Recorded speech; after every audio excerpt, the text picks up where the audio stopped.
Voilà, ce 9e campus touche à sa fin. On va juste essayer de tirer en 5 minutes chrono les enseignements de cette matinée.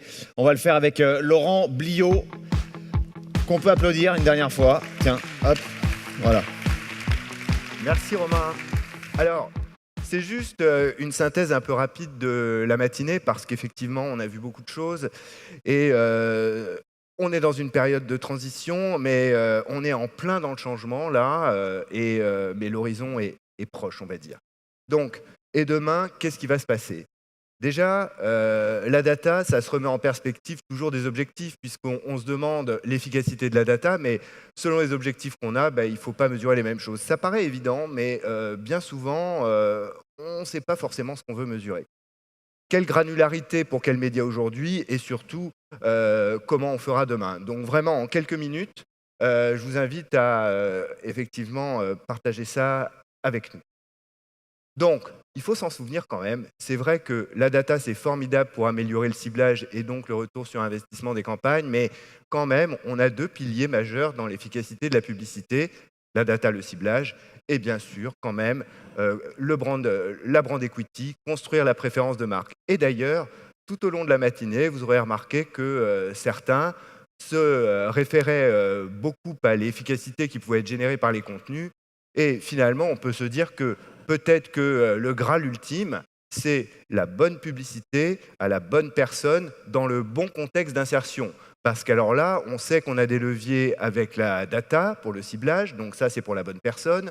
On sait qu'on a des leviers euh, dans l'insertion contextuelle, Raphaël l'a rappelé, Laurent Guillaume l'a rappelé aussi, et d'autres encore. Et donc, si on arrive à faire marcher tout ça ensemble, on peut penser qu'on aura des campagnes vraiment encore plus efficaces, avec un meilleur ROI, et en plus, qui auront, on va dire, qui n'auront pas saturé les gens. Parce que le but de tout ça, c'est pas plus de la publicité. On va dire, c'est mieux de publicité. Donc, quel KPI pour quel objectif? C'est sûr que souvent les clients, leur cœur balance entre le court terme, le long terme, la construction de l'image de marque, en quoi l'image de marque peut contribuer finalement aux actions d'activation et aux ventes à court terme. Et c'est vrai que ce petit curseur-là, c'est pas toujours facile de savoir comment le placer, puisque les actions de brand equity, elles contribuent à rendre les actions de call to action plus efficaces. Dans quelle mesure et comment on mesure finalement, effectivement, le ROI, les synergies entre les différents leviers qu'on active, etc. Donc, c'est sûr que la brand equity, ça se mesure plutôt sur des critères de top of mind, de notoriété, d'image, d'attractivité. Et là, c'est vrai que Raphaël l'a un peu dit dans la table ronde, mais on a beaucoup d'éléments qui nous montrent que l'insertion contextuelle, elle a vraiment un impact très significatif sur la mémorisation et sur l'attractivité des marques. Et souvent, on est dans des tensions de négociation, et c'est bien normal, parfois pour 1, 2, 3% de coût du GRP net, mais ça ne se pèse pas sur la balance du coût du GRP, et finalement, on voit que c'est des leviers qui sont bien souvent beaucoup plus efficaces que ceux sur lesquels on s'échine au quotidien. Donc il ne faut pas lâcher le coût du GRP, mais il faut quand même tenir compte de où est-ce qu'on insère sa publicité, puisque vous le voyez, les leviers sont très forts. On a un terrain en ce moment d'études pour renouveler cette étude qui devient barométrique tous les 2 ans. On reteste 200 à 300 contextes de programme, et ensuite on regarde en day after recall comment les gens se sont souvenus de la publicité en fonction du contexte dans lequel ils l'ont mémorisé. Ils l'ont regardé. Plus le contexte est engageant, plus ils mémorisent la publicité.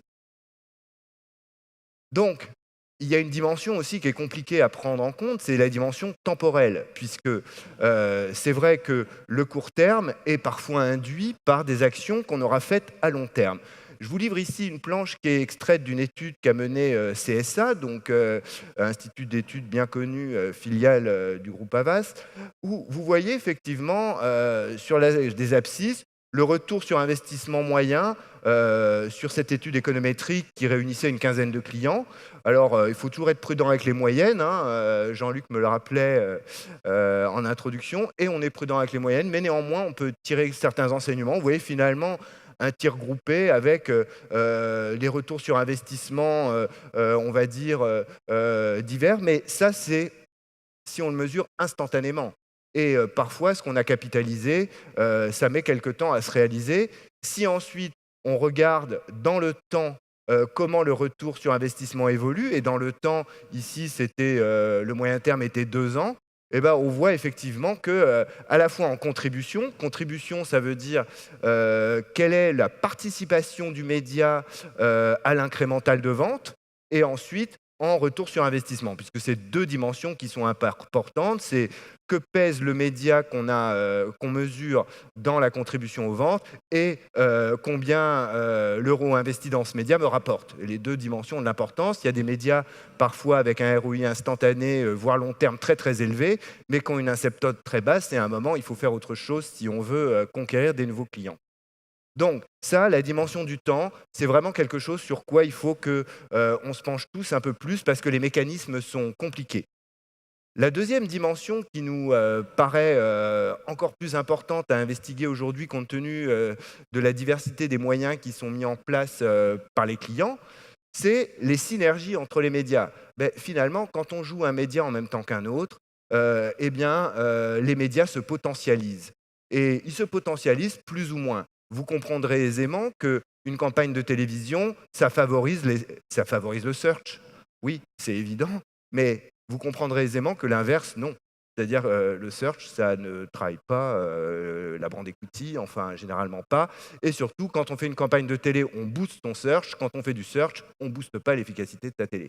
Donc, là, j'ai pris un exemple simple, et vous allez dire qu'il m'arrange, mais on va dire que globalement, quand même, il faut se pencher sur ces interactions. Ce que vous voyez en haut, c'est effectivement, mais alors, c'est des cas, il y avait une quinzaine de cas, et quand on va refaire d'autres travaux, notamment avec le SNPTV, on va peut-être voir d'autres résultats. Mais ce qu'on voit, c'est qu'en haut, c'est comment les autres médias ont potentialisé la télévision sur ces campagnes-là, c'est-à-dire que quand on jouait la radio en même temps que la télévision était 18% plus efficace que si on la jouait seule. C'est comme ça que ça se lit. À l'inverse, en bas, vous voyez que, par exemple, autant la télévision active énormément le digital, et là, quand on dit le digital, on avait tous les leviers, il y avait énormément de search, c'est aussi pour ça qu'on a un chiffre aussi fort. Et vous voyez qu'en revanche, la télévision a peu activé finalement l'affichage, et quand même beaucoup activé la radio. Donc ça, c'est des choses sur lesquelles on doit vraiment arriver à devenir tous un peu plus savants pour pouvoir avoir une meilleure orchestration de nos actions. Alors, la granularité, c'est vrai qu'aujourd'hui, pour faire un peu simple, il y a 2 types de ciblage data. En télévision linéaire, compte tenu que la réglementation, vous le savez, ne nous autorise pas encore à faire de la télévision adressée, c'est un ciblage d'optimisation. C'est-à-dire que je fais 100 GRP sur ma cible socio-démo, mais je peux m'arranger pour que ça en fasse 115 sur les acheteurs de yaourt ou sur les intentionnistes d'achat de véhicules neufs. Mais je ne peux pas faire en sorte que les gens qui n'ont pas, on va dire, l'intention de s'acheter un véhicule neuf ne voient pas la pub. Ça, je ne peux pas. Donc, je peux optimiser les performances, mais je ne peux pas exclure. Alors qu'en revanche, en digital, aujourd'hui, on est dans un ciblage d'exclusion. Et ça vaut aussi pour nos assets digitaux sur nos plateformes. Donc, ce n'est pas tout à fait la même chose. C'est-à-dire que si, par exemple, je prends l'exemple des yaourts parce que je connais par cœur. Le ciblage des yaourts en télévision, c'est les ménagères avec enfants de moins de 15 ans. C'est 12% de la population adulte, 40% des quantités achetées de yaourts. Donc effectivement, c'est mot compte double, mot compte triple même. Donc c'est bonne cible. Sauf que vous voyez tout de suite que vous avez 60% des quantités achetées de yaourts qui sont achetées par des gens qui ne sont pas des ménagères avec enfants. Donc si vous faites un ciblage d'exclusion, vous aurez à un moment un peu de difficulté à vendre des yaourts. Donc, c'est quand même quelque chose qu'il faut avoir en tête. Et la combinaison des 2 choses, bien souvent, là aussi, il va falloir qu'on apprenne à mieux combiner les médias massifs, puisqu'il n'y a pas que la télévision, et les médias, on va dire, sélectifs, comme on peut le faire aujourd'hui dans l'univers du digital. Donc, finalement, on a d'un côté beaucoup d'atouts sur la télévision linéaire, mais il y a aussi beaucoup d'atouts dans l'univers du digital, et notamment de la vidéo en ligne, puisque c'est quand même ce segment-là du digital qu'on voudrait tous pouvoir mieux combiner avec la télévision, et surtout en mieux mesurer les effets et les synergies. Donc, je ne vous la fais pas en détail, mais néanmoins, vous voyez que chaque moyen a ses points forts, Chaque moyen a, on va dire, vraiment des spécificités. Et ce qu'on est en train de faire globalement, c'est qu'ils vont se rapprocher l'un de l'autre pour que finalement, chacun se renforce un peu sur ses dimensions un peu faibles. La télévision, je pense que vous l'avez compris ce matin, la télévision linéaire et puis demain la télévision segmentée, on se rapproche de l'univers du digital pour plus de data, plus de plateformes, une expérience d'achat plus simple, la programmatique et le temps réel. Donc, on y est. On a encore pas mal de boulot, mais on est vraiment engagé complètement dans cette voie, en tout cas, nous, dans le groupe TF1. De l'autre côté, sur la vidéo en ligne, il y a aussi du travail à faire sur la brand safety. Ça a été évoqué, la transparence, et quand je parle de transparence, c'est tout, hein, des mesures financières, etc. Donc c'est en train de progresser, et notamment grâce au SRI, mais il y a encore du travail, etc. Donc vraiment, la complétion et l'engagement, évidemment, puisque là, je vais juste vous rappeler en conclusion un détail de granularité de KPI qui est quand même un petit peu à prendre en compte. Alors demain, demain, effectivement, voilà, ça va être comme ça, et même ça va s'entrelacer puisque vous pourrez en télévision à la fois continuer à faire des ciblages massifs, du sociodémo, du ciblage d'optimize linéaire comme ça a été décrit, du RP data, mais vous pourrez aussi faire du ciblage d'exclusion plus one-to-one comme on le fait aujourd'hui dans l'univers du digital. Donc, c'est ça effectivement qui est en train de se passer et c'est ça qu'on est en train de préparer parce qu'il y a quand même du travail, hein, à la fois techniquement pour les mesures d'audience, etc., les normes, le RGPD. Donc il faut qu'on y ait d'arrache-pied maintenant parce que même si on n'a pas encore l'autorisation de le faire, si on nous la donne, il y a quand même un peu de boulot. Donc il fallait partir un peu en avant.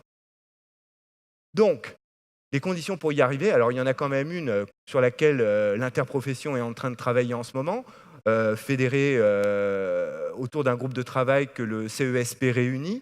Donc là, déjà, à la base, la mesure de l'exposition, elle est très différente aujourd'hui. C'est-à-dire qu'aujourd'hui, en télévision, je le fais un peu simplement, mais ça revient à ça. L'exposition en télévision, c'est du 100%, 100%. C'est-à-dire que c'est du 100% de visibilité. La publicité, elle est dans tout l'écran, elle couvre toute la surface de l'écran. Et c'est 100% de complétion. La norme MRC, qui est en vigueur sur le digital, l'impression, elle est comptée à partir du moment où vous avez 50% de la surface visible de la publicité dans l'écran pendant un minimum de 2 secondes. On n'y est pas tout à fait. Donc, si on fait certains calculs, si je mesurais la VOL, on va dire, selon les normes MRC et que je veux les convertir en GRP, eh bien, ça fait x2, hein, généralement. Puisque, comme vous le savez, malheureusement, les gens ne sont pas toujours assidus à la publicité. Donc là, on y travaille d'arrache-pied dans un groupe interprofessionnel qui réunit vraiment tous les acteurs, y compris YouTube, y compris Facebook, pour essayer d'aboutir sur une granularité commune qui nous fasse ce GRP vidéo, entre guillemets, dont la définition a été posée par Médiamétrie il y a quelques années, mais pour la mettre en œuvre, et pour ça, on a besoin d'un consensus. Donc, on travaille d'arrache-pied, on a une réunion tous les mois, ça avance, et on a bon espoir. C'est le minimum, j'allais dire, syndical, pour pouvoir ensuite commencer à parler du reste.